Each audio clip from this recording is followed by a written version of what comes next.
Have you ever looked at your phone and wondered how does an idea, a piece of code, turn into the actual physical microchip that powers this thing? Well, that's where Verilog comes in. It's this incredible language that literally lets us design the hardware that runs our entire digital world. And in this explainer, we're going to pull back the curtain and show you exactly how it's done. So here's what we've got on tap. First up, why should you even care about Verilog? Then, we'll get into a really cool feature called Parameters, which makes your design super flexible. We'll look at some real code to see how it works, and then we'll wrap up with how you can get started on your own path to mastery. Let's get into it. All right, first things first. Before we even think about writing code, let's get a handle on what we're actually dealing with.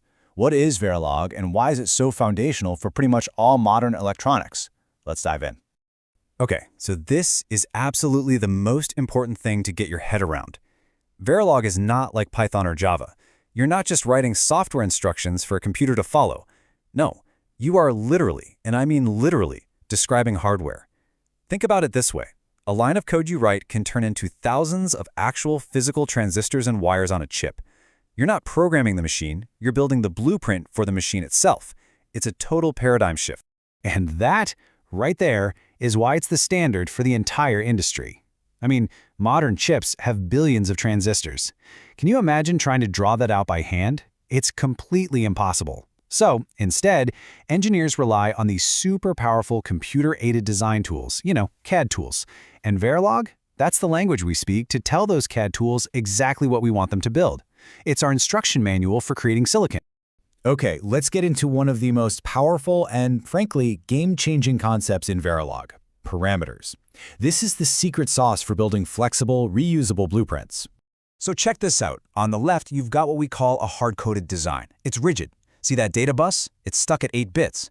Now, what if your boss comes along and says, hey, we need a 16-bit version? Well, you're out of luck. You have to go back and rewrite the whole thing.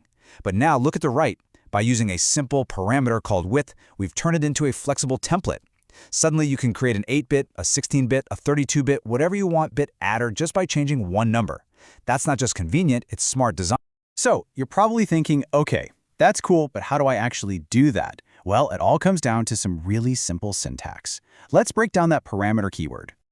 And honestly, it's about as straightforward as it gets. You've got the keyword itself, parameter. You give your constant a name, whatever you want, like k or width. You use a good old equal sign, and then you give it a value. That's it. That one little line of code is the difference between a design that's stuck in stone and one that's incredibly adaptable. And when you're building complex stuff, that adaptability is everything. All right. So we've seen how to make a single part of a design flexible, but how does this all plug into a real working circuit?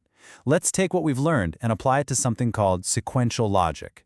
And all that means really is a circuit that has some form of memory, a circuit that can actually remember what happened in the past. Okay, so what we're looking at here is a classic accumulator circuit. But hey, look at that. What's the very first thing it does right at the top?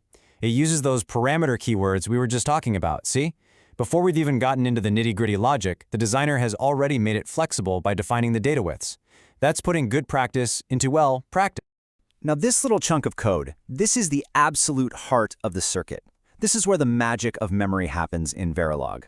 That first line starting with always, think of it like the circuit's ears. It's the sensitivity list, and it's telling the circuit, hey, only pay attention and do something at these specific moments. And what are those moments?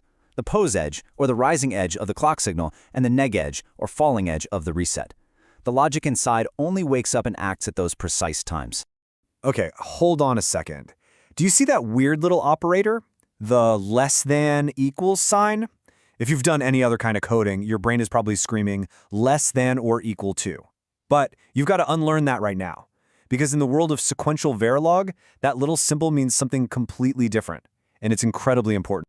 This guy is called a non-blocking assignment, and it is the key to making Verilog act like real hardware, like the flip-flops on a chip. Here's the deal. It tells the simulation to do things in 2 steps. First, on a clock tick, it looks at everything on the right-hand side of those operators and figures out all the new values, without changing anything yet.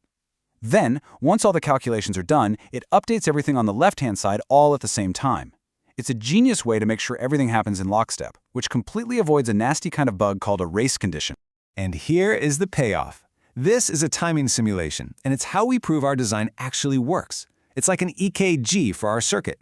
You can see the clock signal ticking along, you see the reset signal, And then you can watch exactly how the outputs Y and Z react over time.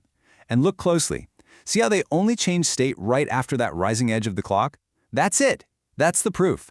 This is how we know for sure that the code we wrote is a perfect description of the hardware we wanted to create.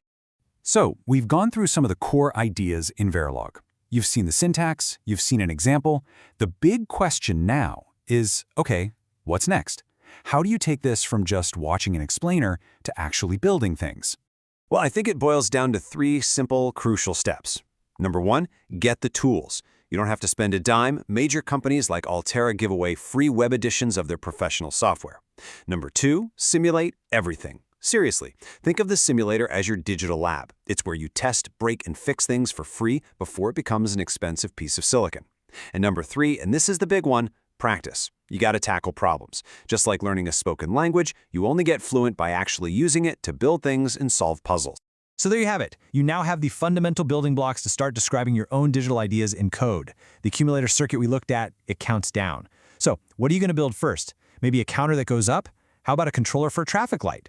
The possibilities, and I mean this, are literally endless. So the only question left is, what problem are you going to solve?